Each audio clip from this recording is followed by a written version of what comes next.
Olá! Pegue o seu café e vem fortalecer a sua fé.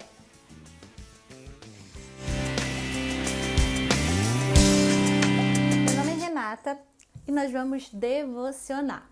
Como eu falei na devocional 0, explicando como fazer devocional, eu sempre gosto de fazer o meu momento devocional, começando com um louvor. Geralmente eu coloco para cantar, mas eu vou aqui quebrar um tabuzinho, porque geralmente a gente sempre acha que as pessoas que têm voz boa para cantar, que devem louvar e tal, sei que eu acho super, apoio. Mas no seu momento devocional, abra a sua boca e cante, independente se você como é que fala?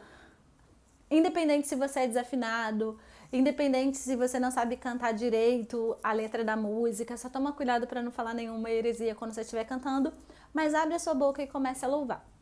Hoje, a nossa devocional eu vou fazer lá em Gênesis, no capítulo 14. Então eu vou cantar uma musiquinha que eu via quando eu era adolescente, que fala assim: Homem de guerra é Jeová, seu nome é temido na terra. A todos os seus inimigos venceu. Deus grande é temível em louvores. Quem é como o Senhor entre os deuses sobre a terra? Que nos livra do mal, que nos dá poder. Pra quê? Para guerrear. Homem de guerra é Jeová. Tá, esse louvor fala muito comigo, porque fala que nosso Deus, Deus Jeová, ele é grande, o nome dele é poderoso, e ele é homem de guerra, ele é de vitória. E tem uma palavra que eu ouvi uma vez um cantor dizendo, que Deus, ele não somente é Deus de guerra, mas Deus, ele nunca desperdiça uma guerra. Ele vai para vencer. E toda guerra que a gente passa é porque ele quer trazer pra gente um aprendizado. E aí eu quero ler essa passagem, que eu já li várias vezes, provavelmente você também, que já é da igreja, já deve ter lido várias vezes, mas um versículo pegou aqui o meu coração de uma forma diferenciada e é por isso que eu quero falar com você sobre ele hoje. Gênesis capítulo 14, e nesse capítulo tá aqui dizendo naquela época que Abraão, ele se separou do seu sobrinho Ló. Ló foi morar num lugar, Abraão foi morar em outro lugar. Só que vieram uns reis e fizeram guerra contra a cidade onde Ló estava habitando, que era Sodoma e Gomorra. E aí, esses reis, diz ali no capítulo 14, no versículo 1 em diante, e aconteceu que os reis de 3 nações, eles foram lá e fizeram guerra contra o rei de Sodoma e o rei de Gomorra, e o rei de Zeboim, e o rei de Bela e o rei de Zoar. Então eles foram lá para fazer guerra contra esses reis. Só que aconteceu, você vai lendo aqui o capítulo, que esses reis, eles foram, guerrearam contra, vieram aqui na minha terra, eu vou lá também combater. Só que eles foram vencidos. 4 reis foram vencidos.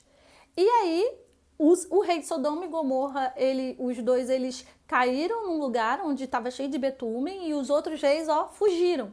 Só que esses outros reis que foram fazer guerra lá, eles pegaram o sobrinho de Abraão como escravo, levaram tudo que Ló tinha. E Ló não era pobre não, Ló era bastante rico. Mas um dos servos da casa de Ló escapou e foi avisar para Abraão. E aí, o que Abraão fala? Esse versículo aqui que falou bastante comigo, que é o versículo 14, Gênesis 14, 14.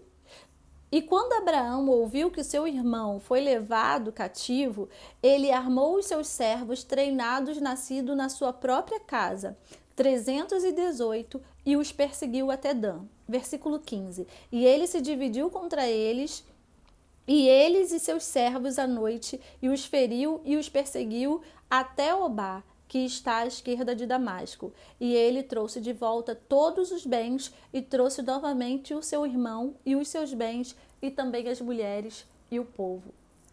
Vários reis tentaram combater aquele inimigo que estava invadindo a terra deles. E Abraão, ele não tinha aparentemente nada a ver com isso. Mas ele, mesmo sendo um homem que não morava naquela cidade, mesmo em tempos de paz, ele tinha 318 homens treinados para a guerra e foram treinados dentro da sua casa. Ele não terceirizou o treinamento de guerra, mesmo em tempos de paz, para outras pessoas. Esses 318 homens foram treinados na casa de Abraão, mesmo em tempos de paz. E mesmo quando os exércitos dos outros reis não conseguiram vencer o inimigo, Abraão foi, porque ele estava ali sendo impelido, porque era o sangue dele que estava clamando. Tinham levado cativo o seu sobrinho Ló. E quando ele voltou da guerra, ele não foi lá pensando só no umbigo dele. Ele foi lá, resgatou o seu sobrinho, mas resgatou o povo, resgatou as mulheres, resgatou todos os bens que eles tinham levado. E quando ele regressou, os reis que não tiveram conseguido combater aquele exército foram lá e agradeceram ele. E diz aqui no versículo 18: E Melquisedeque, rei de Salém, trouxe pão e vinho, e ele era sacerdote do Deus Altíssimo. E ele abençoou e disse: Bendito seja Abrão, do Deus Altíssimo, Criador dos céus e da terra. O que eu queria dizer com essa devocional? O que falou comigo? O que falou no meu coração? Que a gente tem que estar sempre pronto para a guerra. Sempre pronto para a guerra, porque o inimigo, ele está ao nosso derredor. Deus está sempre conosco, ao nosso redor, com os anjos acampados ao nosso redor. Mas o inimigo está sempre ao nosso derredor, querendo encontrar uma brecha para nos atacar. Nós sempre temos que estar com os nossos corpos, com as nossas ferramentas afiadas para a guerra. Qualquer momento a gente sair para guerrear, e seja esse intento contra a nossa vida ou contra a vida do nosso irmão. Porque se o nosso irmão cai, a gente pode estender a mão e ajudá-lo a vencer as batalhas que ele está vivenciando. Porque nós somos seres sociais. Nós precisamos da comunhão, da coinonia, e Deus nos salvou também para que a gente possa ser luz para impactar as pessoas que estão à nossa volta. Então, o que a gente aprende com essa devocional? Primeiro, Deus está sempre conosco. Nós sempre temos que estar preparados para a guerra. Sempre temos que estar nos afiando. Como que a gente se prepara para a guerra? Guerra espiritual agora que eu estou falando, tá? A gente não vai sair correndo aí com espada atrás de ninguém na rua, não. A nossa espada é essa aqui, que tem que estar na nossa mente e no nosso coração, fazendo a devocional. Faça a sua devocional todos os dias. Leia a palavra de Deus, leia pelo menos um versículo e fica pensando o que aquele versículo tem a ver com a sua vida. Tipo essa passagem aqui de Abraão com Ló e os reis e Melquisedeque. Tinha nada a ver comigo? Tem tudo a ver comigo, tem tudo a ver com você. Leia a palavra de Deus e deixa que ela enriqueça e abençoe a sua vida. Vamos orar?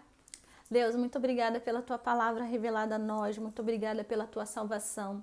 E eu te peço, Senhor, nos ajuda a estarmos sempre preparados para a guerra, mesmo em tempos de calmaria, que nós possamos entender que o Senhor é Deus de vitória, e para a gente conquistar a vitória, a gente tem que sair para guerrear, a gente tem que sair para conquistar, e a gente tem que fazer a nossa parte. O Senhor nos dá as ferramentas, mas a gente tem que treinar a habilidade com cada uma dessas ferramentas. A gente tem que se aprofundar na sua palavra. Nos ajuda, Senhor, a estar cada dia mais perto de Ti.